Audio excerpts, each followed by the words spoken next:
le themi protestuesve të Partisë Demokratike. Jemi live Isa, jemi bashkë, po. Po, ka përplasje fizike mes protestuesve dhe policisë së shtetit.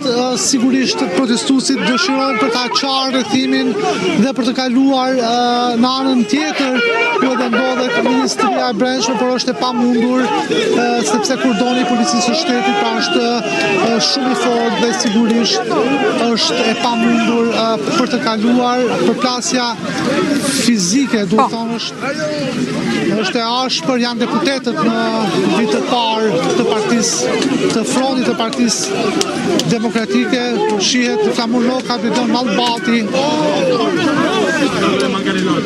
dhe ka një numër të lartë të përqendruar efektivësh të policisë të cilët nuk lejojnë në fakt dhe po hedhin ujë në këtë moment apo jo? Po.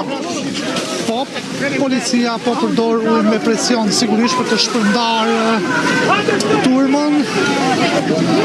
Ndodhet edhe Sali Berisha është pikërisht në mesin e ujit. Të lutem me të mendimin e operatorit, tu ndodhet zoti Berisha, do mundohemi të afrohemi vetëm për të parë situatën, pavarësisht që është i mbrojtur me bodyguard, të cilët kanë përdorur çadra të shumta.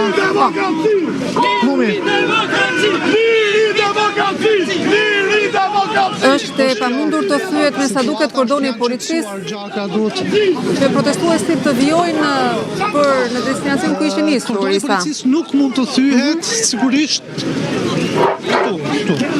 Është e pamundur për të thyer dhe për shkak të numrit të lartë të efektivëve ujit me presion dhe tani më gjakat janë qetësuar siç duket dhe momenti i përplasjes duket sikur ka përfunduar të paktën për disa minuta.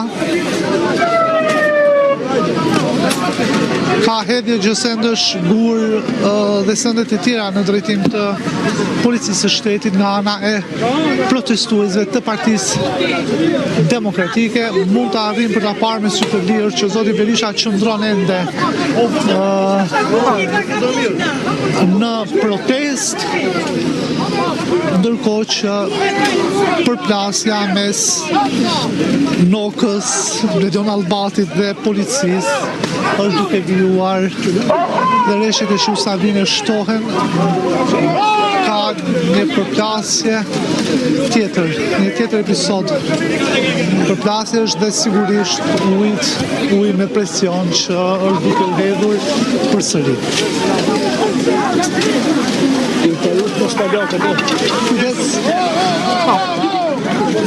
E ndërsa njën tentativa e policisë për të shpërndarë turmën që ndodhet shumë pranë efektive të policisë në një përplasje fizike duhet thënë mes tyre, është edhe kreu i Partisë Demokratike që ndodhet mes protestuesve, është me çadrën që ka flamurin kuqezi, nëse arrini të dalloni në pamje.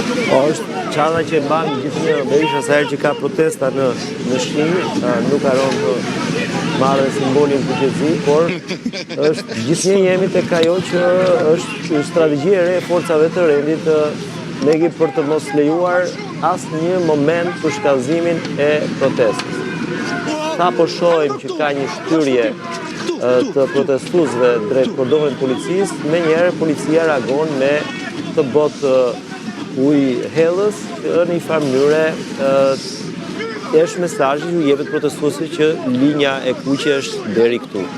Ndërkohë ajo që bën përshtypje është për momentin prania e Berishës ende në protest, zakonisht ai nuk e çon ku ka përplasje me policinë, zakonisht është më i tërhequr, kësaj radhe ka vendosur të jetë deri në fund protestës dhe të shohim dhe mesazhet që do të jap kam përshtypjen tek selia e Partisë Demokratike, e cila mund të jetë stacioni i fundit i protestës të sotme. Nuk besoj se Partia Demokratike do të tentojë të shkojë diku tjetër dhe do të ketë atë që është finalja e çdo proteste, grumbullimi tek selia.